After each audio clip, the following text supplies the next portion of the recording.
That's another huge challenge for Africa, particularly is increasing urbanization. And then I think that the nexus approach at urban centers, that's actually very critical. And then the nexus approach can be one of the very good approaches in terms of bringing water energy security at urban centers. That's very critical, actually, especially where in Africa where urbanization is actually expanding much faster. Yeah, that's very important. Great, thank you. And now, if it's okay, do we have any, Kim, did you want to add anything to what Kidanani said? Any questions for our panelists at this stage? I might, if it's okay, Walter, turn to you. Africa only has 6% of cultivated land with irrigation compared to 19% in Latin America and 37% in Asia. Do you see obviously potential for expanding irrigation, but also linking that to renewable energy targets? Yes, definitely yes. And I think this should be a message we should prepare for the COP27 in Cairo. But I think that the idea of these meetings is to have key messages to send to Sharm el-Sheikh in was it October, November, on the COP27. Yes. There are several techniques are approved on how to increase the irrigated surface and at the same time being environment friendly. We've been experimenting in several areas, including in the areas where the water scarcity is a big issue, like in Chad or in the northern part of Cameroon. We should consider increase irrigated surface is important, but if we do not consider other aspects of the value chain you are considering, for instance, if you consider rice, to increase the surface with irrigated rice, you should consider the access to credit and above all access to the market. Because in most of these areas, the increased production is relatively easy to do, but to sell the production is quite difficult. There's no roads, there's no linkage to the market, there's no processing units. So it is important to increase the irrigated surface, but at the same time, it is important to create the conditions for the increased production to reach the market. That's and I hope that by the end of this meeting here, we will have some key messages for the big decision makers in Egypt at the end of the year, COP27, because that is our main objective here. Thank you. Thank you very much. Yeah. It's a conversation, right? Yeah. Whenever we talk about water, irrigation, agriculture, and energy in, let's say, arid. We say arid and semi-arid in English too. I'm having, these alerts saying, okay, let's calm down. Maybe there is like groundwater, but I've seen so many examples of groundwater being depleted not because of climate change, because of human extraction, let's say, and it's generally the depletion of water resources sometimes go also in the framework of an industrial agriculture, or is also related to let's say, bad social conditions for the workers, and I won't, point any country or example, but it's very, very important. As you said, water is very important also to link irrigation or water systems with environmental sustainability, but also with social, let's say, right-based approaches. So this is the reason why we work humbly at IOM on the link. From your experience? Well, thank you again. I think when it comes to the off-grid renewables, I think this is one of the core areas that the IRENA is engaging with a number of African countries, especially in Burkina Faso, Mali, and other countries in this part of the world. I think off-grid is one of the ways that you can integrate the renewables into the life cycle analysis. Why I'm saying is that, you know, some of these interlinkages, obviously there is a number of obstacles on the nexus compelling governments and the private sector, communities, academias, and other stakeholders to explore integrated solutions. I think we need to find an integrated solution to ease the pressure and formulate development pathways based on sustainable and efficient use of limited resources. As we see that we have limited resources, but renewable energy technologies obviously can help to address the trade-offs between water, energy, and food, bringing substantial benefits in different sectors. Again, I think energy serves both food and water sectors. Africa, we all say that it's rich in renewable energy sources, including hydro, sun, wind, and other forms. As a result, needed transformative adaptation in Africa can be achieved implementing appropriate approaches to support the use of renewable sources of energy in both food and water sectors. Integrating this source of energy in African countries, national plans of both agriculture and water sector is crucial step towards not only fighting climate, but also meeting the water, energy, and food needs of the continent that are often met by fossil fuel based energy. I can still go on if you want. Obviously, in IRENA, we explore new opportunities and technologies to adopt renewables that can ease providing energy transition in the area of food and water security. Again, renewable energy technologies can boost water security by improving accessibility, affordability, and safety, adding this into renewable energy in agricultural chains.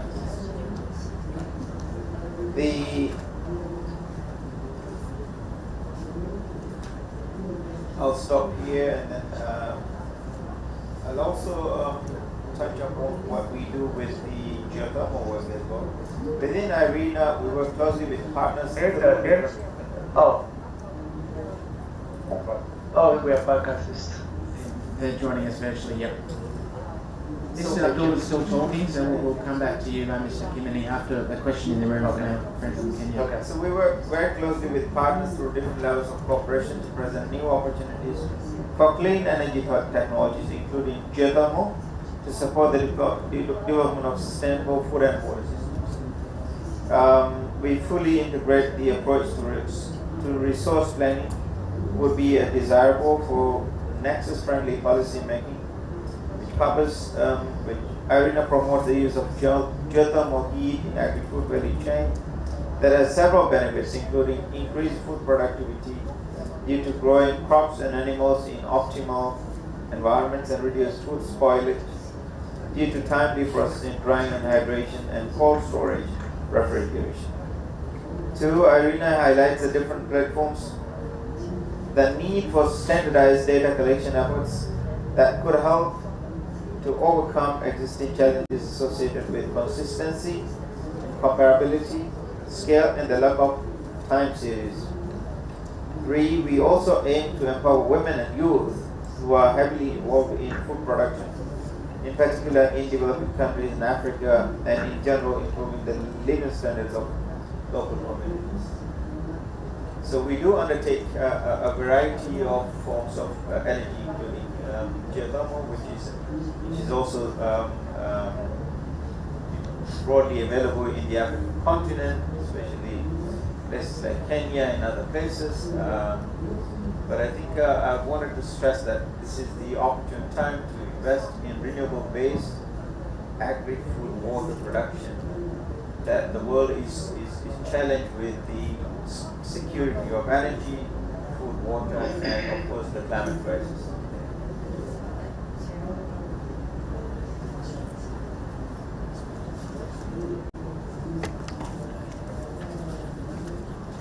Yeah, thank you very much. My comment, maybe question,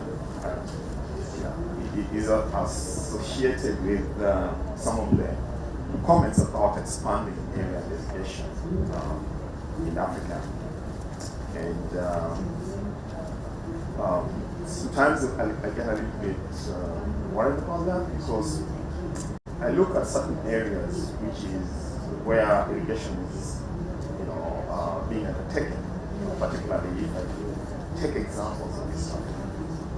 And I see those river basins, there's already conflict because there's not enough water that's going around. And when we do projections, on from climate change, but also from population and water demand, then you see that there's water deficit currently of maybe 75%, and then the water demand is going to increase by so many percentage. And then you wonder, can you really increase the area resources? Just going to increase the problem. And with the climate change and with the glaciers and the snows disappearing, the high mountain which are major contributors to the water flow, then we really have to be thinking about that. When you talk about energy, and we are looking at major energy types, whether it's geothermal or hydro, etc. But the local people there, they use biomass fuel. That they don't use electricity for cooking or anything. So we really also have to think about that. I mean, this integration needs to be looked at very localized level, and we see how we solve that problem at that local level. That's why I'm talking about issues like rainwater harvesting to support some of these things at very localized level. And it doesn't have to be, it can be at some small household levels, and we've seen this happening successfully in some parts of it. Thank you, and I'll go to the question at the back and another one here, and then we'll ask the panel to reflect on those comments and questions. But maybe you want to take first from the panel, because he lost the connection. I'm happy to wait. Mr. Kimman, are you happy to wait for a couple more questions, and then we might throw it to you, or do you want to jump in now?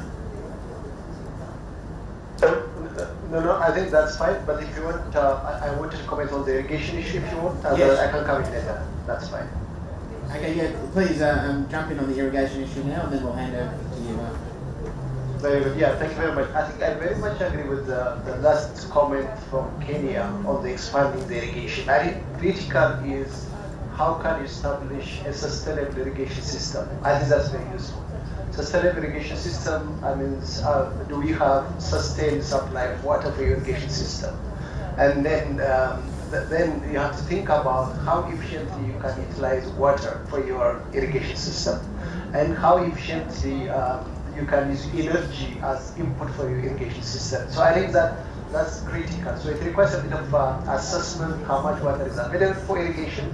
And then you have to also consider not only water abstraction for irrigation, but the irrigation system has to consider also in terms of managing the sources for water for irrigation system. So it's just abstraction of water for your irrigation system, but also you have to consider how you manage the source. Where do I start? Is it the water? Is it the energy? Is it the food? What is it in your...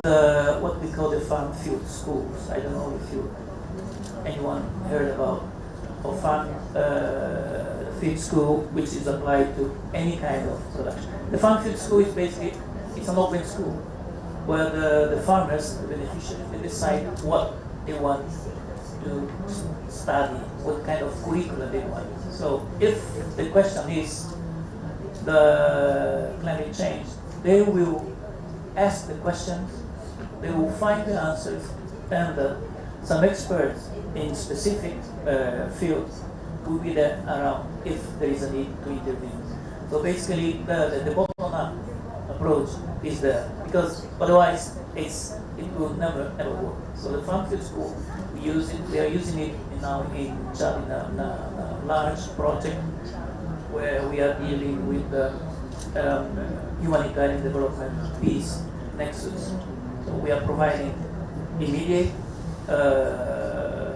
food supply in a partnership with the WFP and with UNICEF, and FAO is doing the provision of seeds and for emergency agricultural requirements, and development that follows up. But the basic is the curriculum. What they want to discuss is defined at farm field school level. The farm field school is not a school, it's under a tree. You meet under a tree and you decide what to do. Thank you. Thank you, Walter. And Abdul, did you have anything to add before we open the floor up to questions? Not really, just to briefly respond to Marcel. I think I used to work on the field too before I joined here. I think it's a very kind of a tricky way, because what do you perceive from the community? Of course, I mean, we do undertake the consultations, but then when it comes to some of the policies that doesn't meet, so it's kind of tricky to kind of blend the kind of consultative bottom-up approach to inform the policymakers, because often then you kind of have to change the entire design, whatever that, because at the end of the day, it is the community who kind of accepts whether it's going to go or not, because otherwise it's very difficult to sustain anything on the ground. So that's why we within IRENA, we do work on the ground. Spiritual something, on the ground. The first and foremost is important that we do undertake the consultations on the ground, the needs of the people, whether it's agri-food, water, energy on the ground. So we do formulate that based on the consultative process, but then obviously we sit with all the stakeholders, ranging from the community plus the policy plus the scientific academia, so that we are all integrated, harmonized within one package, because otherwise it's just not going to work. Great, thank you. I'll open up the floor to questions now. We have a question online from Ahmed. Ahmed, can you hear us? Feel free to unmute yourself and ask a question to the panel. Thank you so much. And just a quick comment. I think for water, for irrigation, irrigation usually comes with a cost, right? So to that here, and irrigation is very huge here.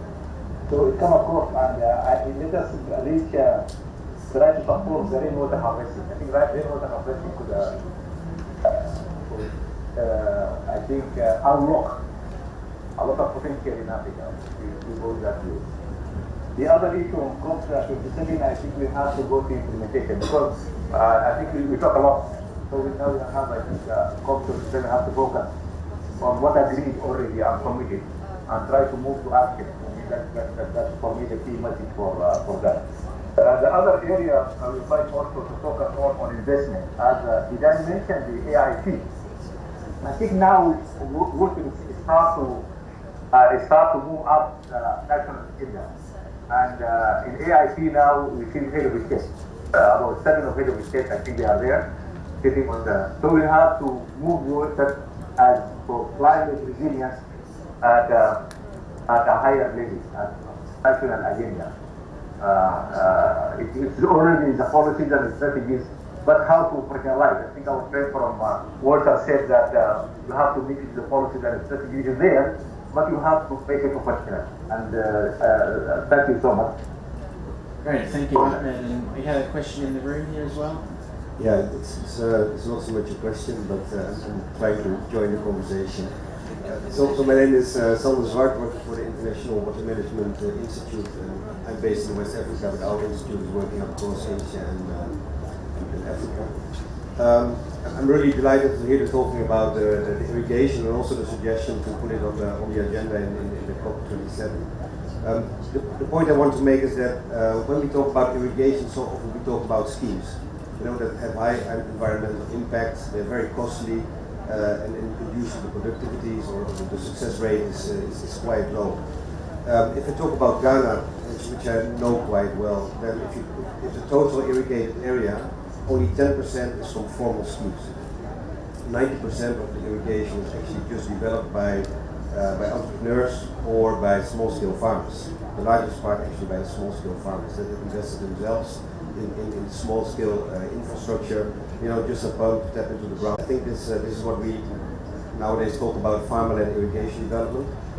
So how can we enable farmers to invest in irrigation themselves? And it's not so much about giving the tools to them, but creating that enabling environment to make sure that they have the finance, they have the knowledge, they have the link to the private sector to obtain, and eventually, of course, also to the market. So India is doing quite a lot of work in that field, farmer-led irrigation development. I'm working myself on the development of a digital app, that links farmers, smallholder farmers, to the suppliers of equipment, services of irrigation. We're also working with private sector to create inclusive business models to ensure that, usually they think of small farmers, they don't have funds, they don't have assets, we can't work with them. But with them we are working together to show them that the smallholder farmers is not one homogeneous group, but it's actually, there's a large variation in the type of farmers that they are. And we've created such business models, finance models, that actually also the smallholder farmers can now invest into these resources. So it brings also the point that if we talk about irrigation, it's usually projects, and also the donors they like projects. And when I talk about the African Development Bank, they only think about kilometers of canals, dams, and cubic kilometers of concrete they have to deploy. But actually, my message is don't do that. Work with the farmers. They know what is best for them, and if they have the possibility, they will invest. There's a remark on the sustainability as well. I think at the level that we are working with the development of irrigation is very dispersed in the landscape. I believe that the impact is quite low, but we have tools developed in IMI that can assess these water resources. It's called Water Accounting Plus.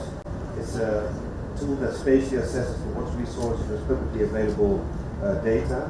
That can help also you to analyze, if I make intervention here, what will happen to the water resources for the other users. If we talk about other users, it's really about nature, the ecosystems, it's industry, domestic, all what the river discharges, for example, it's all that is included. So but that's my contribution, not so much a question, but just to give a bit different perspective on irrigation development as well.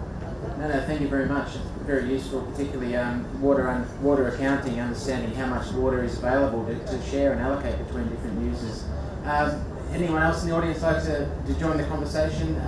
Feel free to make any comments or ideas to share with the panel. No, we've gone a little bit over time. We started late, so I'm happy starting with you, Mr. Kimini. I guess where to from here? Where do you see the key areas for the water, energy, food nexus in terms of strengthening policy responses to climate adaptation and resilience in Africa? And then I'll pass on to the other panel members. Thank you for your patience as well, Mr. Kimini, with dropping in and out. We do appreciate you joining us virtually.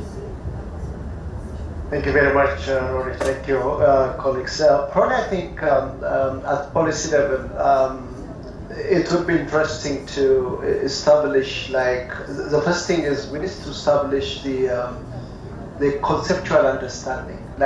Why should Africa embrace the nexus approach? So I think we need to define the need clearly. I'm speaking based on the experience from the SADC region, Southern African Development Community, which implemented a WEF Nexus project for, currently in the second phase. They concluded already for 4 years already. So as part of that process, actually the first thing they did in the SADC region was trying to define what does Nexus mean for the SADC region. So I think it's very, very critical. So they defined it, why they have to embrace the Nexus approach. The second thing is a high-level political ownership for the Nexus approach. I think that's very important. Unless you get the support from the ministers of water, ministers of agriculture, and minister of energy, I don't think you can really move forward in terms of coordinating, bringing the sectors, because we are talking about decision making by the ministries. So the SADC, what they did was they created the platform which bringing together water, energy, and agriculture ministers at the regional level. So they facilitated that platform, which is very, very useful.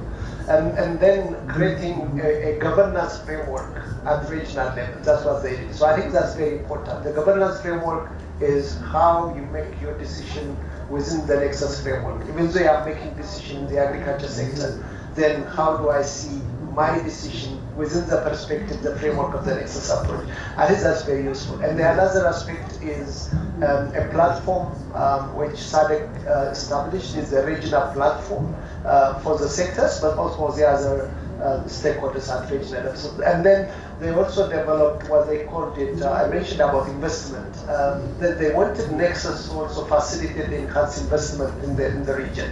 So they developed what they called a Nexus screening tool. It's actually a web-based tool they developed.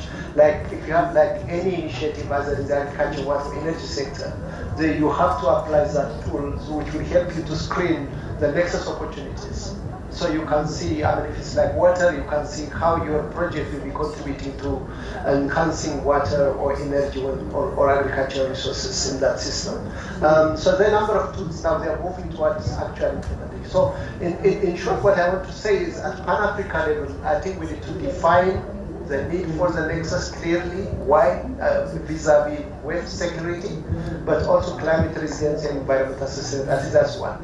Then high-level political ownership and establishing the governance framework, and probably I think we can consider like a coordinating unit, probably after African Union Commission, probably to facilitate a continental level dialogue and a platform for exchanging some experiences. I think I will see it from there. Thank you. Great, thank you, and thanks again for joining us, Mr. Kennedy. Panel members, would you like to have a last reflection on the topic of where to from here? What are some of the key issues you think should be incorporated in COP27? I'm sure they're having similar discussions right now in Stockholm World Water Week as well about how to bring forward the water, energy, food nexus. So a quick reflection, and then we'll close the session. Thank you.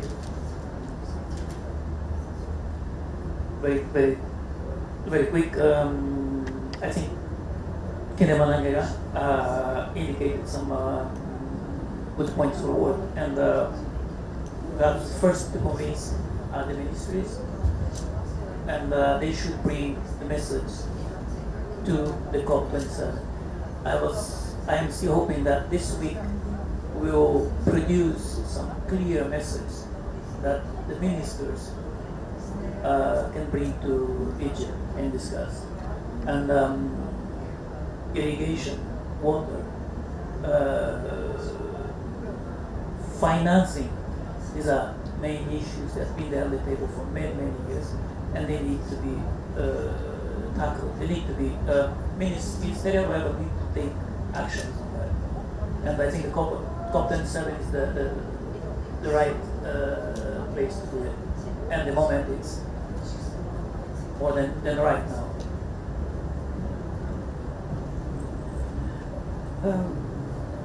For me, it's more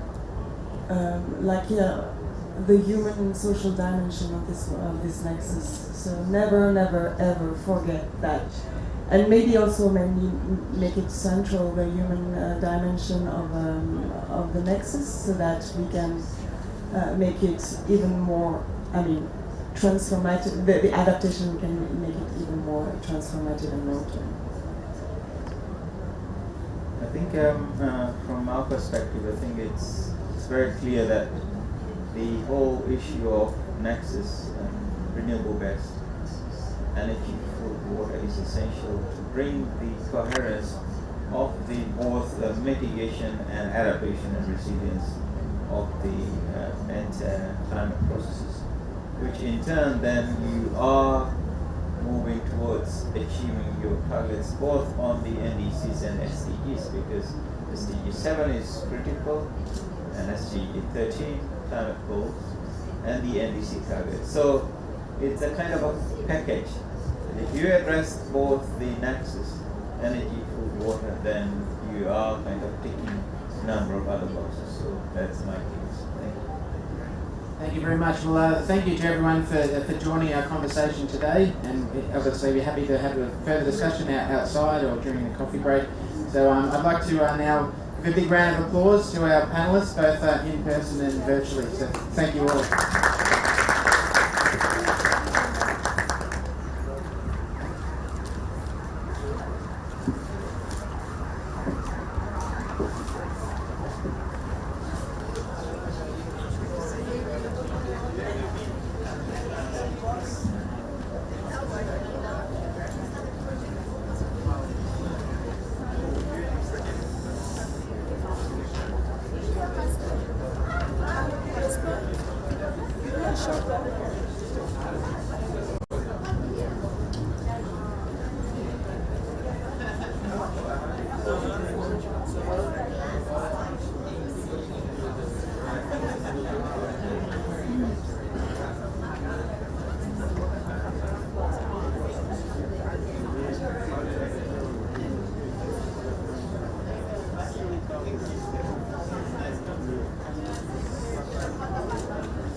How are you? Yeah? English, Français? And let me give you my card. So this is really interesting to hear your vision on the irrigation and the work that you do.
the